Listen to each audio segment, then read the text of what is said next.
Hello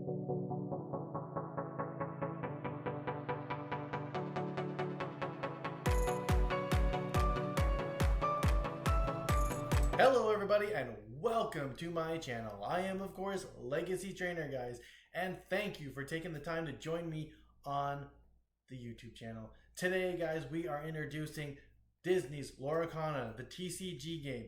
This game is looking amazing, guys. This game is a combination of Pokemon TCG slash a little bit of Magic the Gathering, and guys, you know those two games are amazing and so much great artwork on the cards. So this game is going to be amazing, guys. You guys might be asking yourself, what can we expect from this game? Well, guys, this is Disney, so we have a lot of Disney characters. We're going to have Simba, we're going to have Elsa, we're going to have Maui, and obviously much, much more, guys. This is Disney. Disney has so many IPs right now. It's unbelievable. So, you know what? We have all these cool characters coming out in this new set. We're going to probably have much, much more down the road because Disney owns Marvel, Disney owns Star Wars, so we could possibly have a massive amount of characters coming out to this game, and I am excited. But guys, without further ado, and before we start this, if you are new to this channel, please go ahead and hit the like, comment, and subscribe to the channel. Hit those notifications, guys. Leave me some comments in the comment section below. Follow me, of course, on the social medias on Twitter and Instagram. I'll leave links in the description below. Not to mention, don't forget, we are on Twitch. We're doing lots of live streaming on Twitch. We're also checking out some kicks. So we're doing some kick streams as well. Check us out there. And of course, don't forget, we are on TikTok. Don't forget those TikToks, guys. Love those TikToks. And of course, without further ado, let's jump right into today's first video of Disney's Lorcana. Let's go.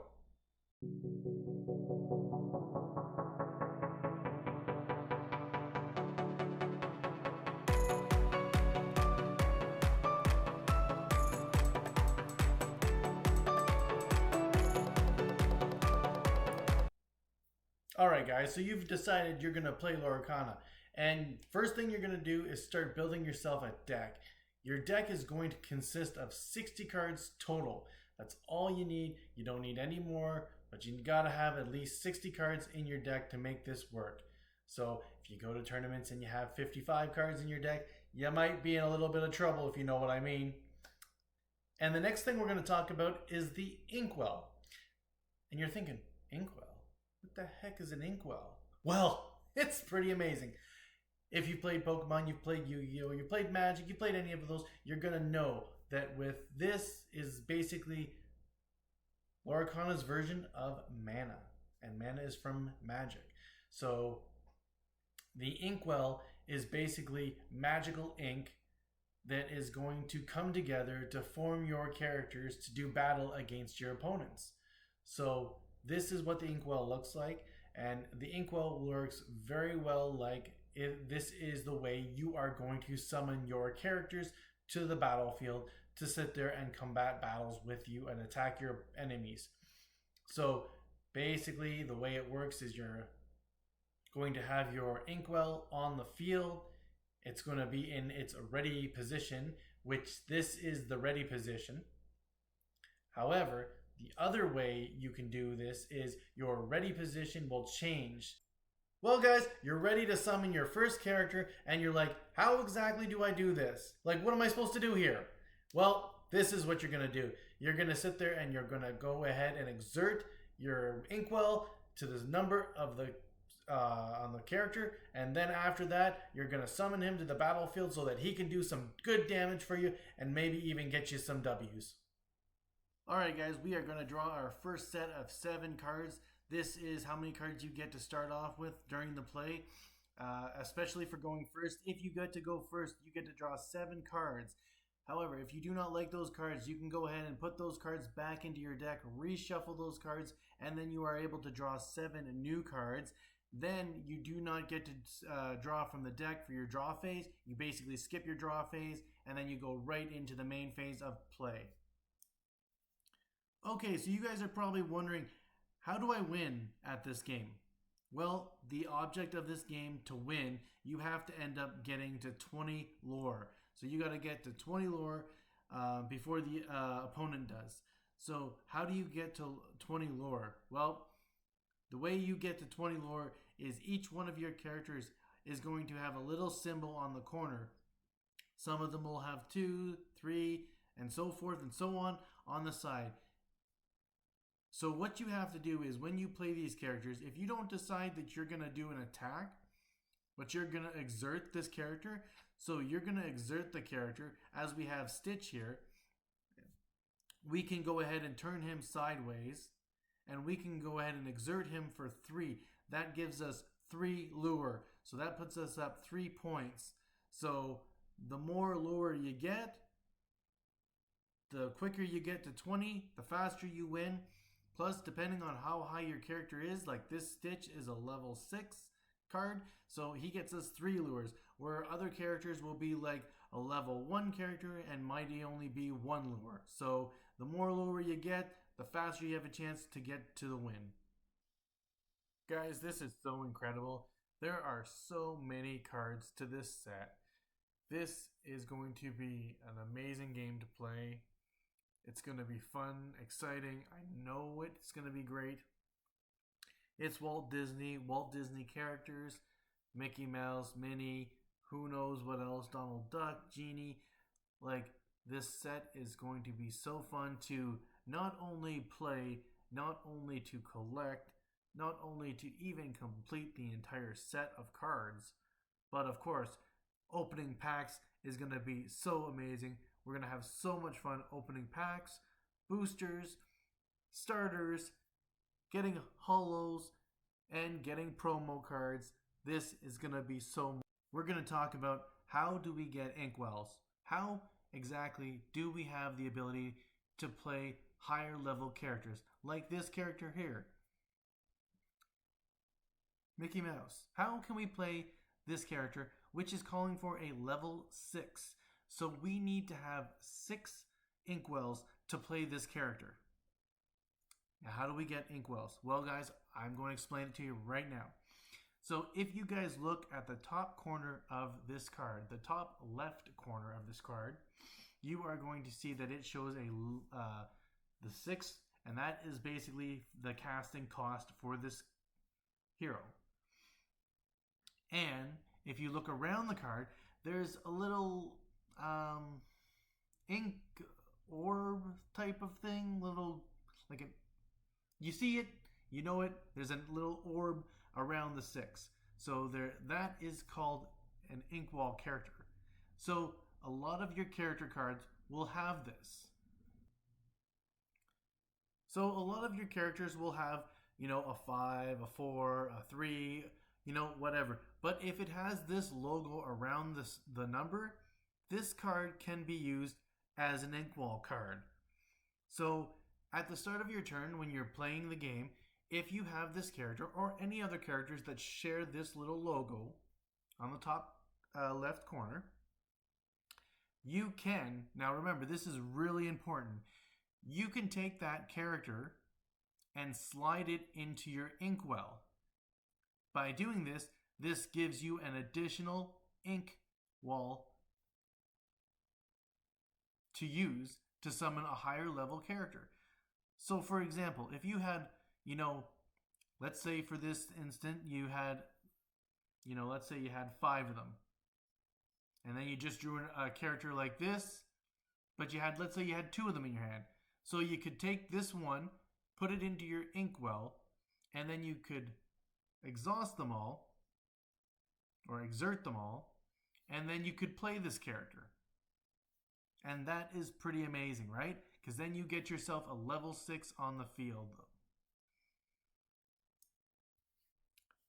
Alright, the next thing I'm going to talk about is when you are ready to summon a character and you've got enough ink in your inkwell, and then you go and you exert your ink, cast your character, bring him onto the field. For that turn, guys, you cannot use that character. That character cannot do anything, unfortunately. This term is called letting the ink dry. So you've casted your magical character with your ink, and because of this, you have to let the ink dry before you can actually do anything with your character. It's basically a magic term. It's like a summoning sickness. You basically can't do anything with that character for that one turn. So you can cast the character, but you can't do anything with him unless it states on the card that maybe it's allowed to attack first. It doesn't have to wait for the ink to dry, but as of right now, most characters have to wait for their ink to dry. So of course, guys, you know that there is questing, and questing is basically the founder of getting yourself the points to get to 20 to win. All you have to do is exert your character like this, and then you will get as many lures as that character has. In this case, Scar has 2, so we would get 2 lures, putting us at 2 points, getting us closer to 20 points to get win. So next we're going to talk about challenges. Challenges are amazing. It's you versus the opponent, 1v1, player versus player, to the duel, skill versus skill, attack versus attack, bang! So guys, let's go right now into this. So before we talk about any challenges, we're going to talk about 2 things right now. We're going to talk about strength and willpower. And basically what these are is right here, this one is going to be your strength. So it's basically saying how strong you are. So in this case, Scar has got a 5 on strength, which means he can do 5 damage to an opponent. Then you've got willpower, which is basically his shield. So he can take 4 damage. So if he gets hit by somebody that can do 5 damage, that's going to knock him right out. But if he gets hit with somebody that does maybe 3 damage, then you will put a token on him, signifying that he still has 1 available life left. So he still needs to be hit 1 more time to be knocked out. So guys, in this image, you see that Scar's been exerted. So he is already exerted, so that is awesome. But the thing is, all my characters are in the ready position, so he cannot attack my characters right now. There is nothing he can do. So he might have just got some points, so he's got 2 points ahead. Now it's my turn. Now I can go ahead and exert my Scar, making it where both Scars are exerted. So then I can go ahead and enter the challenge to challenge that Scar if I choose to. But you got to remember, only characters that are exerted can challenge. So if you have all your characters in the ready position, then the enemy person cannot attack your people. So that's kind of good, but that's also, you got to make sure you get those points to get the win, right? So, and moving right along, we have the items. The items are really cool. Some of them are really crazy. Some of them are just But we have examples to show you guys. So this is the Beast Mirror. And this is a pretty good one. It costs 2. So tap 2 of your inkwells, play it. And then on top of that, if you have... this is really cool here. Listen to this. If you have no cards in your hand, draw a card. So this is pretty cool. So let's say you got the mirror in your hand and you've got 2 available. You exhaust the 2, play the mirror, and then this is even better because if you guys have no cards in your hand and you have 3 left, you can exhaust the mirror, tap the 3, draw a card. Pretty amazing combo there, guys. It's really good, especially if you can dump your hand pretty fast. This card, I think, is going to be pretty decent, especially for draw power. A lot of these games require draw power, so we'll see what kind of draw power we can get from this mirror when we start to use it. And of course, guys, we have more item cards, certain ones that will help you out in certain situations. Obviously, the first one we're going to look at right off the bat is the dinner fork. And this is a really neat one. You tap it and it removes 1 damage from a chosen character. So if any of your characters are taking damage on your turn, you can tap this to exhaust it, and then it'll take 1 damage away from your characters. 1 character, I should say, which is really good, especially if you can do that a couple times, bring your character back to full health, and maybe it's a huge heavy hitter, or maybe it's just one that can give you some bonuses to ramp up to get some more cards in your hand or something like that. Good card for sure, absolutely. The next one we've got is the Magic Mirror. Magic Mirror is a nice one here. It's obviously we tap this and use 4 inkwells to draw a card. Which, you know what, seems like a lot to pay for because you're tapping this and you're exhausting this. You're also exhausting 3 ink from your inkwell to draw a card. But you never know, guys. Heart of the cards, right? You sit there and you do this and you draw into something that's massive, and then on your next turn you may be able to even win the game or whatnot. So it's another good card to use.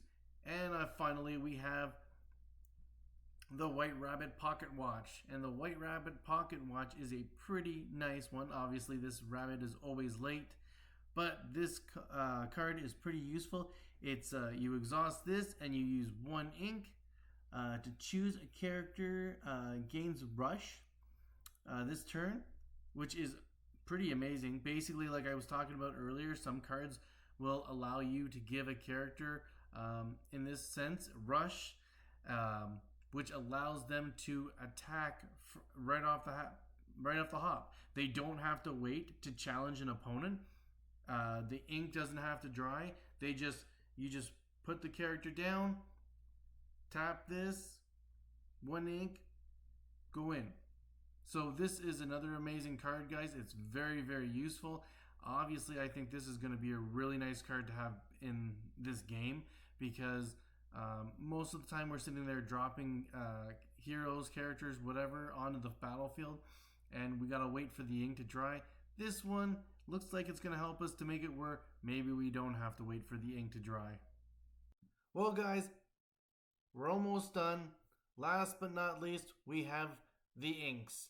Each one of these inks you can put towards your cards, which ones you want to build.